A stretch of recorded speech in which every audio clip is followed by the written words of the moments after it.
Assalamualaikum dan salam sejahtera diucapkan kepada rakan-rakan dan juga Prof. Madya Dr. Shahabuddin Hashim. Saya Nur Ifah binti Kamaruzaman bersama rakan saya iaitu Nur Afika binti Wan Mazlan ingin membuat satu simulasi mengajar mengenai tajuk Zaman Prasejarah Tingkatan 1. Okey, kita akan teruskan. Para pelajar boleh buka buku teks subtopik 3.4 iaitu 7 kesinambungan sumbangan zaman prasejarah kepada kemajuan kehidupan manusia. Kesinambungan yang pertama adalah aktiviti pertanian, yang kedua memburu binatang, yang ketiga menternak binatang, keempat peralatan, kelima tembika, keenam ediofag dan yang ketujuh meniman dan seni bina. Okey, kesinambungan sumbangan zaman prasejarah kepada kemajuan kehidupan manusia. Yang pertama kita dapat lihat dari segi aktiviti pertanian. Okey, aktiviti pertanian ni mula giat dijalankan pada zaman Neolitik, okey. Di mana tanaman yang ditanam pada waktu itu ialah gandum, padi dan juga barley. Okey, makanan ini menjadi sumber makanan yang penting kepada manusia sehingga menyebabkan manusia pada zaman itu mula tinggal menetap dan menjadikan aktiviti pertanian sebagai pekerjaan yang penting dan kekal sehingga ke hari ini. Okey. Aktiviti pertanian pada zaman dahulu adalah berbentuk sara diri iaitu kecil-kecilan yang bertujuan untuk menampung keperluan sendiri. Okey, kemudian pada zaman moden iaitu pada zaman kini, aktiviti pertanian berubah menjadi aktiviti komersial. Okey, di mana hasil pertanian mula dijual. Okey, dan aktiviti pertanian ini dilakukan secara besar-besaran. Kita dapat lihat di gambar sebelah iaitu dilakukan di ladang dengan menggunakan peralatan-peralatan yang moden dan canggih. Okey, kesinambungan yang kedua kita dapat lihat dari segi aktiviti memburu binatang. Okey, aktiviti memburu binatang ni merupakan aktiviti yang paling awal dilakukan oleh manusia untuk mendapatkan makanan. Okey, di mana pada zaman prasejarah, okey, aktiviti memburu binatang ni menggunakan senjata seperti batu, kayu, tulang dan juga gangsa sahaja. Okey, masa ni tiada lagi alat-alat yang canggih, moden digunakan untuk memburu binatang. Okey, tapi sumpit, tombak dan juga panah yang digunakan pada zaman dahulu masih lagi digunakan pada zaman moden. Kita dapat lihat gambar di sebelah ini iaitu gambar orang asli masih lagi memburu binatang menggunakan sumpit.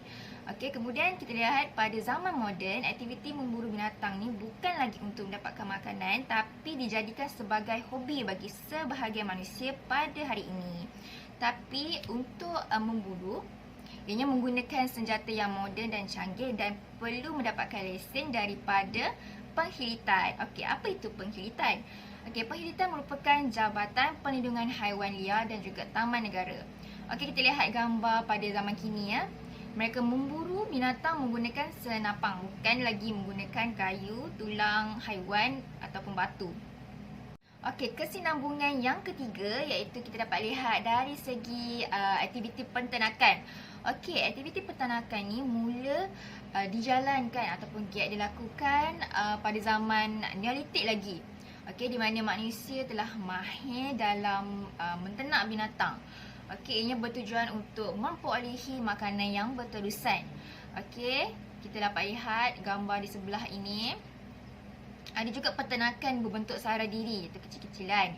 Okey, kemudian berubah pada zaman moden iaitu pada zaman kini kita dapat lihat aktiviti peternakan bukan lagi untuk memenuhi keperluan sendiri tetapi ianya dijalankan secara komersial.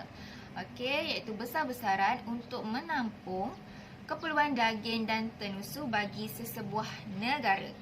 Okey, kesinambungan yang keempat iaitu dari segi peralatan. Okey, kita dapat lihat manusia pada zaman prasejarah mereka tiada lagi alat-alatan yang canggih seperti yang kita guna di rumah pada waktu sekarang. Okey, tapi pada zaman dahulu mereka hanya menggunakan peralatan seperti batu, kayu dan juga tulang haiwan.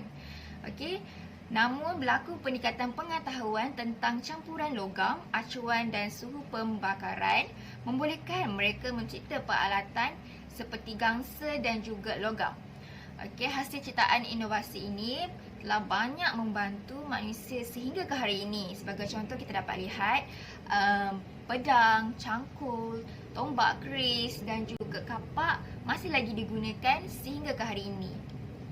Okay, kita lihat pada zaman dahulu, mereka menggunakan batu saja dalam menghiris apa-apa seperti daging. Okey, kemudian peralatan besi seperti perang dan keris masih lagi kita dapat lihat sehingga ke hari ini. Okey, kemudian pada zaman moden, peralatan manusia berubah kepada penggunaan mesin dan juga jentera untuk memudahkan lagi kehidupan manusia. Okey, batu, besi tidak lagi digunakan untuk menghiris daging, tetapi manusia menggunakan mesin. Kita dapat lihat gambar sebelah ini. Ada mesin untuk memotong dan menghiris daging, bukan lagi guna batu seperti zaman dahulu. Kita telah sampai ke 5 kesinambungan, iaitu kesinambungan kelima adalah tembika. Penciptaan tembika bermula pada zaman Neolitik, iaitu zaman berlakunya perkembangan teknologi, iaitu daripada batu kepada pembuatan tembika. Manusia pada zaman prasejarah ini pada masa ini telah mempunyai kemahiran dan kebolehan kerana mereka telah ada idea untuk mencipta alat. Tembika dijadikan bekas makanan, peralatan memasak dan peralatan upacara keagamaan. Tembika buatan Cina seperti tembika daripada dinasti Ming dan buatan Vietnam pernah menjadi komuniti perdagangan pada abad ke-14 dan 15 Masihi. Okey, gambar di sebelah kita dapat lihat tembika daripada dinasti Ming yang mendapat permintaan pada abad ke-14 dan 15 Masihi. Okey, kini pembuatan tembika masih lagi kekal. Pembuatan labu sayur telah menjadi satu industri yang penting pada masa sekarang.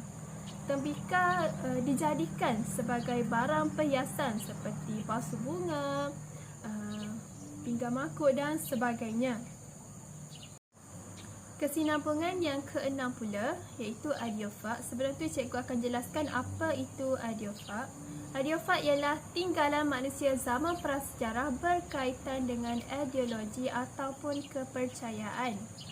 Okey, manusia pada zaman prasejarah mempercayai konsep adanya kehidupan selepas mati dan amat menghormati mayat. Mayat dikebumikan bersama-sama dengan peralatan dan makanan. Okey, di gambar di sebelah sini kita dapat lihat pengebumian memanjang di Gua Cha, Kelantan, Malaysia. Adanya tembika, peralatan untuk menghormati si mati. Sehingga kini penghormatan terhadap rakyat masih lagi diamalkan, tetapi mengikut agama dan kepercayaan masing-masing. Ini adalah perkuburan Islam lah. Kesinambungan yang terakhir iaitu monumen dan seni bina. Sejak zaman Neolitik lagi, manusia mempunyai kebolehan dan kepakaran dalam membina monumen dan binaan untuk pelbagai tujuan. Sebahagiannya, binaan ini masih lagi kekal sebagai warisan sejarah untuk generasi yang akan datang. Okey, kita akan lihat dulu gambar yang di atas. Gambar di atas adalah struktur megalitik yang berusia 3,700 sebelum Masihi di Tijan Malta. Manusia zaman prasejarah telah pandai mencipta bangunan. Ini adalah yang boleh dipanggil bangunan lah, kuil. Walaupun hanya menggunakan batu sahaja. Di sebelah ini pula adalah Angkor Wat. Kini kemampuan manusia dalam membuat binaan semakin meningkat dan berkembang, seperti Menara Berkembar Kuala Lumpur, KLCC. Inilah gambar yang di sebelah, yang di bawah lah.